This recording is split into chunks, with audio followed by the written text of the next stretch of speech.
Hey guys, Professor Bill, Comic Book University and Trinity, issue 18. You believe they're ending this book? What's up with that?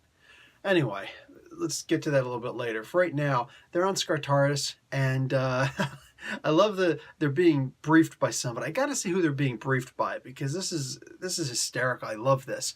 Um, this was not so much a Superman book as it was an everybody else book. Like Wonder Woman is doing some amazing things, and Bruce, Clark keeps on saying and I can't help but to be impressed. She did all of this, mind you, while being blind. Like that, I love that. That's awesome. There was a part where she was being shot by arrows, and yeah, they were bouncing off her shield, but remember, Wonder Woman is immune to pretty much everything except sharp piercing objects. All right, well, as opposed to blunt piercing objects. Anyway, sharp objects, piercing objects, they can pierce her skin. Okay, so like bullets and, yeah, arrows. So, no, that shield isn't big enough. She would have gotten shot in the leg. I'm just saying. Anyway, there's also a really good Batman issue as well, because Superman kept on saying at a certain point, he's like, oh, and Diana did this stuff, I was blind, blah, blah, blah, blah. And Batman just, his biggest strength is that he forgets he's only human. That was awesome. I love that. He forgets that he doesn't have superpowers, I think is exactly what was said. That is amazing. I love that. And then at one point, it's like, so Superman, you had no powers. You don't have nearly as much training as the other two. So what did you do? So what does he say? He says, I pretended I was Batman. Superman gets an awful lot of credit in the world, all right? In DC Comics and everything.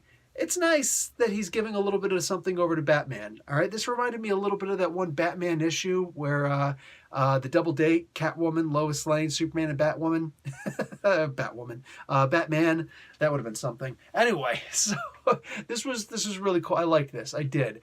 And they get to ride horses all across Scartaris, and what do you call it? They realize at one point that Warlord is actually dead by this point, which is, that's kind of shameful. It's kind of shameful, especially since Batman went and made fun of him. It's like, oh, you got to see the Warrior King, Warlord. What did he look like? Wonder Woman's like, he looked regal, or he looked like a warrior. Superman says he looked regal. Batman is like, I think he looked ridiculous. You're wearing bat ears. This was a fantastic comic book, man. And it turns out that they're aging. The longer they stay here, they're aging. So that's a little scary. A little scary. Before their time is up, dude. Not cool. Anyway, so I'm digging this. I really am. And also, if Wonder Woman didn't lose her powers, how exactly is she aging? She shouldn't be. That's just, I don't know. It's just me.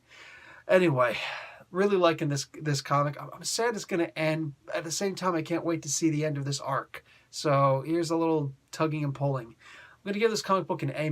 This was really good, man. So much battling, so much fighting, so much propping each other up, and there's still plenty of story to go around. And you get to see the beauty and the terror of you know